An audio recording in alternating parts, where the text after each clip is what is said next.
Regional flavours की journey में आज मैं आपके लिए लेके आई हूँ कश्मीर की वादियों से ये यूनिक रेसिपी।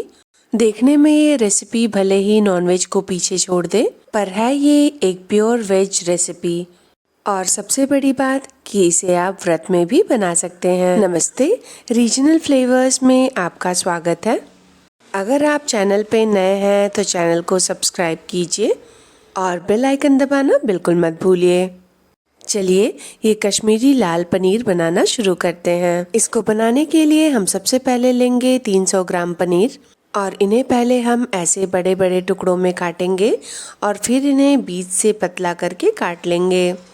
देखिए इस तरह से इसे बीच से हम डिवाइड कर लेंगे और इन्हें पतला करने के बाद हम इस तरह से इनको 2 भागों में डिवाइड कर लेंगे। इस रेसिपी को बनाने के लिए हम पनीर के बड़े बड़े टुकड़ों का प्रयोग करेंगे और जो ये पनीर का दूसरा क्यूब है इसका सिर्फ मैं आधा इसमें यूज करूंगी, क्योंकि ये टोटल 400 ग्राम पनीर है और मुझे सिर्फ 300 ग्राम पनीर की आवश्यकता है। और पनीर को काटने के बाद हम एक पैन में लेंगे 1/4 कप सरसों का तेल और तेल को अच्छी तरह से गर्म होने देंगे।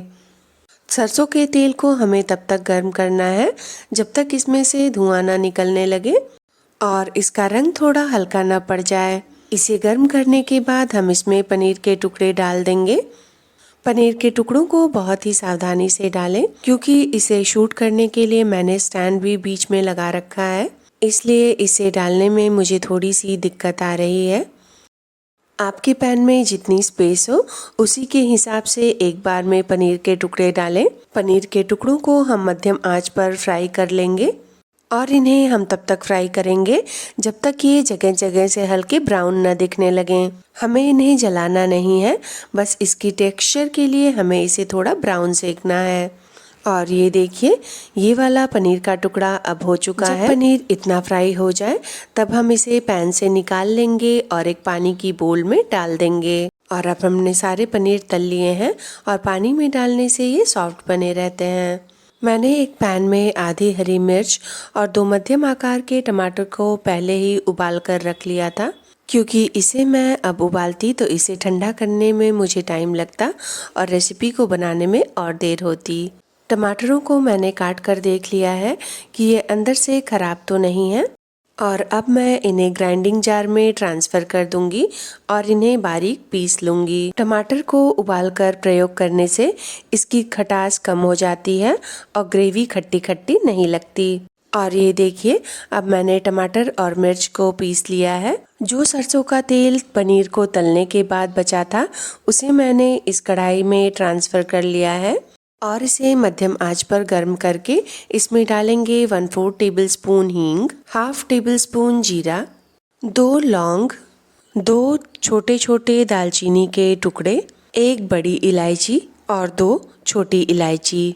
खड़े मसालों को डालने के बाद हम इन्हें तब तक भुनेंगे जब तक ये क्रैकल ना हो जाएं और उसके बाद हम कढ़ाई में डाल देंगे पिसे हुए टमाटर।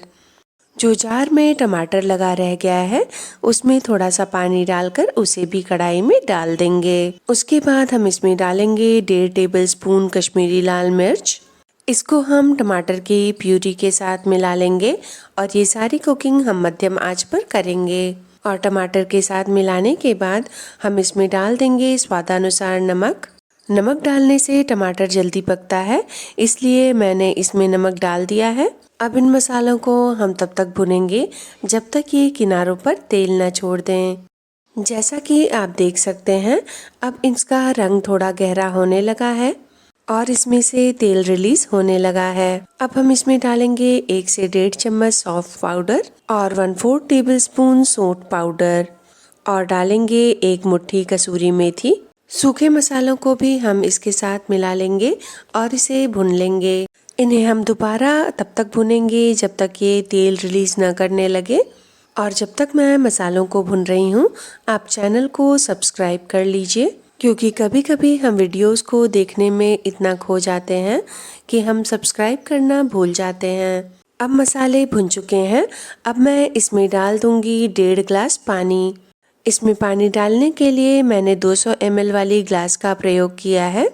इसमें इतना पानी डालना इसलिए भी ज़रूरी है क्योंकि सब्जी को हम मध्यम से धीमी आंच पर 10 मिनट के लिए पकाएंगे और पानी डालने के बाद हम गैस को थोड़ा तेज़ कर देंगे और इसमें एक उबाल आने देंगे। जब पानी में उबाल आने लगे तब हम इसमें पनीर के टुकड़े डाल देंगे। सारे टुकड़े डालने के बाद हमें ये इंश्योर करना है कि सारे टुकड़े इस ग्रेवी में अच्छी तरह से डूब गए हों। तो सारे पनीर के टुकड़े डालने के बाद हम इसे एक बार कड़छी से अंदर कर देंगे ताकि पनीर में ग्रेवी अंदर तक जाए और पनीर अच्छी तरह से ग्रेवी में पक जाए। और इसे ढक्कन लगाकर हम 10 मिनट के लिए पकने देंगे और 10 मिनट के बाद हम ढक्कन हटाएंगे और ये देखिए हमारी सब्जी अच्छी तरह से पक चुकी है और ये बिल्कुल सॉफ्ट हो चुकी है, इसलिए हमें इसे बहुत ज़्यादा नहीं चलाना है।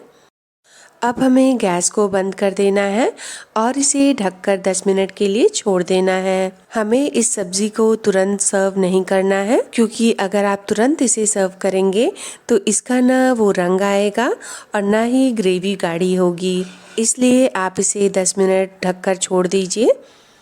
और ये देखिए 10 मिनट के बाद इसका ये गहरा लाल रंग आ चुका है और इसकी ग्रेवी गाढ़ी भी हो चुकी है। अब हम गैस को दोबारा ऑन कर लेंगे और इसमें डालेंगे 1 टेबलस्पून देसी घी और घी डालने के बाद हम इसे आधे मिनट के लिए लगभग और पकने देंगे और उसके बाद हम गैस को बंद कर देंगे। और चलिए इसकी प्लेटिंग कर लेते हैं। एक सर्विंग पैन लेकर हम इसमें सब्जी को डाल देंगे और इसे चावल, रोटी और सैलेड के साथ सर्व करेंगे। और देखिए ये कितनी शानदार बनी है। जब भी आपके यहाँ कोई मेहमान आए या फिर आप व्रत में भी इस रेसिपी को बनाइए और सब लोग हैरान रह जाएंगे कि आपने बाहर से मंगवाई है या घर पे बनाई है। अगर रेसिपी अच्छी लगी हो तो वीडियो को लाइक कीजिए, चैनल को सब्सक्राइब कीजिए और बेल आइकन दबाना बिल्कुल मत भूलिए। अपना और अपने परिवार का ध्यान रखिए। आपसे मिलते हैं हम अगली वीडियो में।